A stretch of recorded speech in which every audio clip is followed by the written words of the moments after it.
সন্দেশখালীর পথে যান। যখন সন্দেশখালী যাওয়ার আগে তাকে পুলিশ আটকায়, কারণ 144 ধারা জারি আছে। তাই সরবেরিয়ার নস্করপাড়ায় তাকে বাধা দেওয়া হয়। বাস থেকে নেমে রাস্তায় 2 ঘন্টা ধর্ণা দেন তিনি। এরপর হাইকোর্টে যাওয়ার হুঁশিয়ারি দেন বিরোধী দলনেতা। ফেরার সময় নস্করপাড়ায় শুভেন্দুকে গো ব্যাক স্লোগান।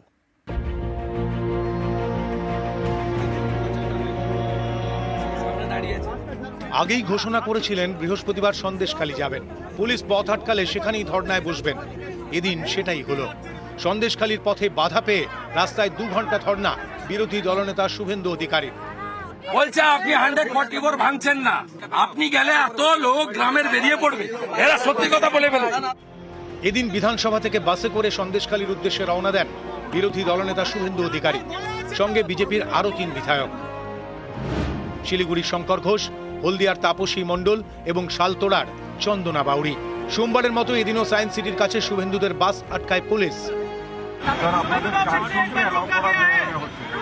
4 জনই তো আছি, আপনি দেখে যান, সাংবাদিক তো। এরপর বাসে উঠে বিজেপি বিধায়কদের সংখ্যা গুনে দেখে পুলিশ। তারপর ফের সন্দেশখালীর দিকে রওনা দেয় বিজেপি বিধায়কদের বাস। এদিন আগে থেকেই সন্দেশখালীতে মোতায়েন ছিল প্রচুর পুলিশ। নস্করপাড়ায় শুভেন্দুদের বাস আটকানো হয়। সন্দেশখালীর 19 জায়গায় 144 ধারা জারি থাকায় শুভেন্দুদের যেতে বাধা দেয় পুলিশ। তখন পুলিশের সঙ্গে বিরোধী দলনেতার বচসা বাঁধে। আপনারা 4 জন ওখানে যাবেন, 4 জন তো 144 আমি সেটাই বলছি, 4 জনকে 144 ইজিলি অ্যালাউড করা যায়।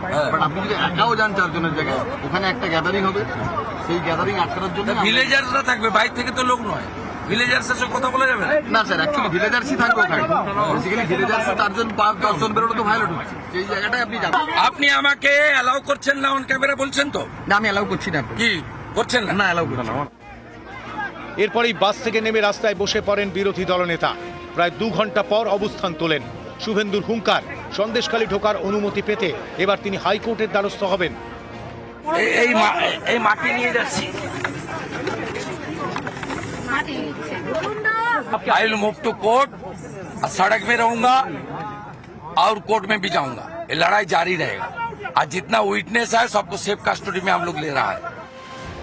ফেরার সময় নস্করপাড়ায় শুভেন্দু অধিকারীর উদ্দেশ্যে গো ব্যাক স্লোগান ওঠে চোর চোর স্লোগানও।